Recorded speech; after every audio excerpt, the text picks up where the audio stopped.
Today I'll be doing a review of the JVC KW AVX 746. So this is a double DIN 6.1 inch screen touchscreen head unit, and so we'll start with the turn on. So the head unit takes a little while to turn on. The previous head unit I had, which was the JVC KW 616, didn't take near as long to turn on. So we'll start with the main menu. AUX, you got your AV off, Bluetooth, iPod, USB, disc, tuner, and AV in. So that's how she looks there. Then you can click here if you want to go to your camera. I do have a camera hooked up, but let me just turn the ignition on. And there we go, there's the tow ball of my car. Obviously a very conveniently placed camera, but now I'll turn that back off. So now just to get out of that one, you'll just push menu and it goes back. Or you can have your AV off. Again, push menu and turn AV back on. Now we'll go with disc. Plays CDs fine. I've been using this head unit now for close to a month. Okay, I'm not going to actually play any music, otherwise I'm going to have copyright problems, but it'll play the disc fine, the song title and all that, but the artwork will not, even though I had got the artwork when I made the CD put on it. Maybe I screwed up there, but as far as I know, it should have the artwork if it could. Every song on this CD has no artwork, so it's not just that one song. So we'll get out a CD, go to USB. Now I'm not going to actually, I haven't got a USB here with me to put in. Now the only problem with the USB is it is a external USB. Was at the back of the head unit. It's not on the front, so you do have to run this cord if you're going to use USB. Now the advantages of USB is when you plug your iPod in, you will get the names of the songs plus the photos of the songs as well. That brings me to AUX, and when you use AUX you won't get anything. You won't get any names, any pictures, but you will get obviously audio. As compared to USB, you will get everything. And then you go to Bluetooth. Now Bluetooth is what I use because it's the easiest really. So Bluetooth is what I use. I use it with an iPad 1, which is the easiest. So all you do to set up your Bluetooth, which is very easy, is you'll go Bluetooth right there. Then you'll go settings and you'll connect it. You click connect. Then you go onto your iPad's Bluetooth and you'll push in, with this one you had to put in quad 0, and that's it. It connects right up. I haven't had any problems with the Bluetooth. This is a four-wheel drive and I can walk right to the back of the car, behind the car, and not have a problem with any signal. If I walk about 4 meters away from the car, it'll start breaking up. But I mean, you just don't do that. I mean, if you're going to use Bluetooth, you stay in the car, you stay within the car, so then you got no problems. I don't reckon the audio is any worse quality. The problem with the Bluetooth is, once again, no pictures, no artwork. So I'll just push play here. Now my iPad is in the car, and it should connect up when I push play. There we go. I'll just do that. So it's connected, but as you can see, no artwork and no song names, which is fine. I normally just push it in a playlist, and I know what songs they are anyway. But once again, USB is the only way to go if you want all that stuff. So just push pause there. So then the button layout is pretty good. This is a right-hand drive because this is Australia. The button layout is pretty good. Play pause right here is good because it's on the right side of my gear stick, so that's okay. Same with changing songs. Now the volume button, on the other hand, is the opposite way around. Obviously you Americans would find it easier when it's over there, and it is too small. That's one complaint. You can easily be trying to turn your music up and you do that. I'll hit the equalizer or something because it's so small to grab that little tiny volume button. And also you'll often jump. You know, if you're on 25 and you want to go 26, you'll often hit it and go up to 29. So that is a little bit of a complaint. It is a little bit small.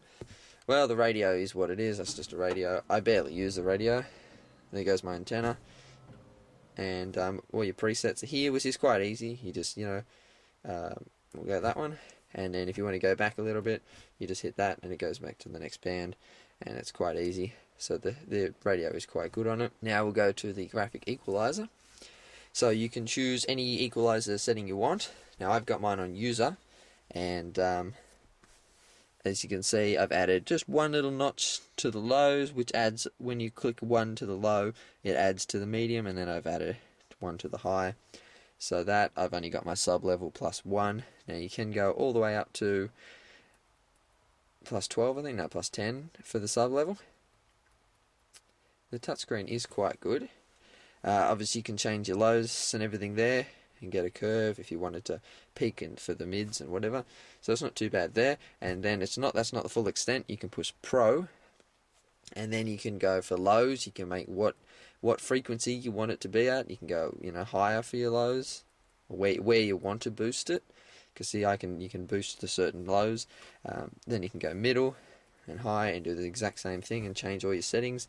So it is quite good.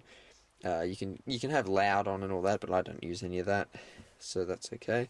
And then obviously you've got all your preset settings just there. So you've got your fader, your balance, you've got your loudness, which is always off, crossovers, which are good to be able to change that. It is quite good as far as that goes, and you can change your frequencies, as you can see right there. So I've set it because my back speakers sound terrible with low bass, so I've tuned them off a bit so they don't hit till 150 Hz for the rear speakers. So we'll go back. The volume adjust, so you can make it so it goes up more by each little interval that you go up, but I've left it on 0. Display, dimmer is auto, so you can do this. And when you turn your headlights on, she changes colour. As you can see, it just went green, which is a nice feature.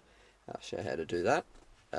You can have your display design, so you can have a collar as your background, you can have just a flat collar, little picture things, or you can get a photo, as I've got a photo of my car.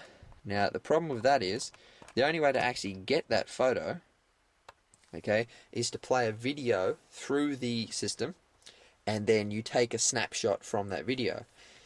Then you can have the colour of your text and the colour of your buttons. If you push green, as you can see, it changes the buttons. So everything can be changed. And then also we have here, as you can see, you've got daytime and you've got nighttime collars. So it changes at night. I've got mine in the day, so I've got a collar in the background, and at night my car comes up. Then you've got your clock, which is always on. Demonstration, you always turn that off, unless you want it to flick around collars. And you scroll, I just got on once. Input, just got the cameras on, and I haven't got any iPod or anything at the moment, so it's not on. Text, language, that's all pretty simple stuff. You got your beep, whether you want it to beep when you click things or whatever. Then there's obviously your phone. I don't have a iPhone or anything to use with this, so I haven't used any of the phone settings, so I can't really comment on that. It does come with a microphone as well for Bluetooth, but again, I haven't really used any of that. So you're playing your iPod via Bluetooth or USB, or you're using a CD. You swipe across the screen, and that's how it goes to a random song. So that goes random, which is cool. That's about it there. So now we're going to pop in a DVD, just because I will show you that it plays them. Now when I got it, it says Region 3 on the top of the unit, and I was like, oh no, because you know, I'm Region 4 here in Australia, and Americans, you'd be Region 1. But this is a Region 4 DVD, and I've played Region 1 in here as well, so it seems to actually play everything. Okay, so as you can see here, everything's playing on the movie, and you just click that, and that'll get rid of your stuff around here. Now the clock can be get rid of if you go into settings, like before when I said you had the clock on, click off, and you can turn the clock off if you don't want it on. So it's quite simple. You click down the bottom, you can click and it play pause, next and all that, and your equalizers, and you click in the middle, and then you click up the top though, and then you can zoom in, aspect, adjust all different colors and all that stuff. As you can see, aspect, full, you can zoom in and out, adjust, you can do all your colors. It's quite good actually, you can do a fair bit of different things, and also you can have day and night settings once again. So the screen is pretty good. I've been quite impressed with the quality of it. Mightn't look great there on the camera, but it is actually probably better than it's coming through. I got my subs hooked up, so